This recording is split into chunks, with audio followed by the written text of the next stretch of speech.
Hello boys and girls, welcome to BenchART. I'm for Classic, and for today what I do have needed is eFootball 2022, a game developed by Past Productions, and it is using Unreal Engine 4. And so I wanted to try and see how the game performs on an Intel UHD 620, and my recommended settings, and well, the only setting that you can actually play this game, it is playing at the low settings, 720p, and using 50% of resolution scaling. So pretty much the bare minimum. So the experience that I had with this game without recording, it was mostly cutscenes. It was ranging between the 10 to 30 frames per second, and gameplay it was in between the 30 to 50, mostly between 30 to 40, 30 to 35. It's what you can expect. So looking to the requirements, there are no specification in here for the Intel GPU. They just say that you need to have an i5 from the 2000 generation, 8 gigs of RAM, and the GTX 660 Ti or a Radeon HD 7790. So my recommendation, if you have an Intel GPU, is that you need to have 16 gigs of RAM in dual channel for maximum performance. I don't think that 8 gigabytes of RAM will be enough for you to play this game. And even so, as you could saw, the performance is not really that great. So a football game, usually you want to play it at 60 frames per second, but you will only get it again in between 30 to 40 for the most part, and cutscenes will be very laggy. But if you play the Pro Evolution Soccer on the latest years like the 2021 or 2020, you know what you can expect because the performance is kind of similar to what we had before. So now that we talked about the performance, let's talk a little bit about this disastrous launch that was eFootball 2022. Alright, let's talk a little bit about it. Well, about the game, this is pretty shocking. This game scored on Steam at the moment, according to the users, 8% out of 100. So pretty much almost all the users are completely unsatisfied with this game because Konami decided to change the approach of the gameplay. Also, they decided to change the engine. So like I said, this is now an Unreal Engine 4 engine game. Previously, it was using the Fox engine from Kojima. And despite it was demanding, graphically I thought it was more interesting than what is being presented in here in Unreal Engine 4. And well, let's start maybe through the graphics, about the graphics. So the graphics wise, this is an Unreal Engine 4 game, and Unreal Engine 4 can be very powerful as well as unoptimized at sometimes. So the way I see it, this looks like a game from 10 years ago, but that demands as a game of today. So I don't think that the graphics are good or even remotely close to FIFA. There is tons of details that are missing that are not graphics related but physics related. For example, every time I perform a fall or something, it seems like all the animations feels very stiff, like there is some sort of physics missing or something. I don't know. It feels like there isn't anything normal about it. It feels like an old game inside of a new engine that lacks a lot of coding or something. It looks like an alpha version or a beta version. All right, that's the point. And well, what can I say more? Also, the pitch doesn't look good, especially on the replays. You barely can watch the grass leaves or something. I would say that FIFA gives 10-0 regarding graphics. All right.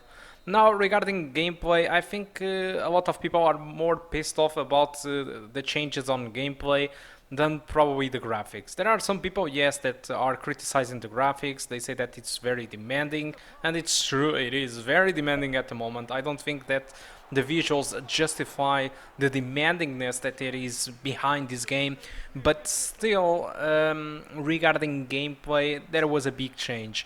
I'm not really into sports games or football games essentially, so probably what I'm going to say might not be entirely true. But one of the things that I always noticed when I played FIFA and Pro Evolution Soccer is that the gameplay was pretty different. So for Pro Evolution Soccer, everything felt like a little bit stiff, but it felt like a loose game. The ball was wandering around the scenario. and it was fine. FIFA, on the other hand, it felt more a slower game where the ball seemed always to be stuck to the player or something. So it was a different game. And the way I see it, it feels like Pro Evolution Soccer it is now going after the FIFA gameplay. They are trying to replicate a little bit the slowness and a little bit the fact that the ball feels attached to the player of the FIFA than what previously was known on the Pro Evolution Soccer. And this is shocking a lot of Pro Evolution Soccer fans, alright? And when I say this, I'm not saying that they are trying to clone FIFA, they just change the way that the game works. There are a lot of stuff that it isn't working properly, some random passes that just misses out of nowhere, and your teammate AIs don't do anything. So there are some weird stuff going on that on ranked matches or something might be a big deal, but I don't know. I mean, it's weird. I think there is still work to be done regarding every single stuff about this game. Physics, graphics, and gameplay. I feel that this is not finished, and one of the things that actually makes me say this with more confidence is the fact that when you start the game, it points out that the version of the game available, it is the 0.9.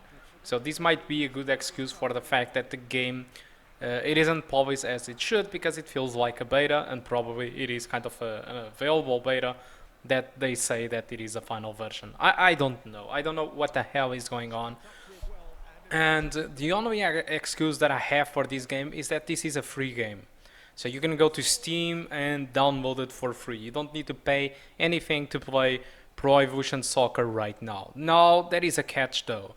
Unfortunately, this is like a demo. So there is like a bunch of teams available, like Barcelona, Manchester United, and a couple of more teams available. So it's like you have downloaded the demo, and you don't have anything more than that.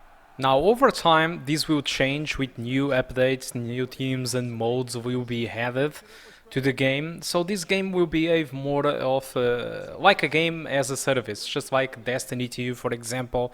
They will be adding stuff to the game, just like it happens in the majority of the games. But I think this is quite confusing because at the moment the game it is called eFootball 2022, which doesn't make any sense, because if this is going to be a game as a service, why not just call it eFootball and that's it? Because games as a service usually exists throughout tons of years, like 2, 5, 10 years, I don't know, but well, the way that the reception have been by the players about this game, well, probably it's not going to last too long. Now, the only good thing about this game is the fact that it is free to play. Upcoming updates, probably it won't be paid, I'm not really sure about it, but let's hope not. And it's available on the majority of the platforms, so PS4, PS5, Xbox One, Xbox Series, PC, and also, curiously enough, iOS and also Android. Not Stadia though, curiously, but you see, there is a ton of platforms where the game will be available. And the other good thing about it is that it's cross-saving. So you can go and play on your Android at school or work, and you get home and you fire your PS4, PS5 or your PC, whatever, and you continue your progression where you left on your Android device, which is a good thing. So let's hope that the future of eFootball gets a little bit better, because for now people are not really satisfied about it. I don't have really a good opinion about this too, but I'm not really a sports player, so yeah, I'm just going to let the main comments about the game for you on the channel, and that's about it. So guys, thank you a lot for watching, and I hope to see you soon. Goodbye. Bruno Fernandes. Manchester United surely have to be commended for their drive and desire. Most teams would be taking the easier defensive route by now. Well, he's managed to pinch it off him.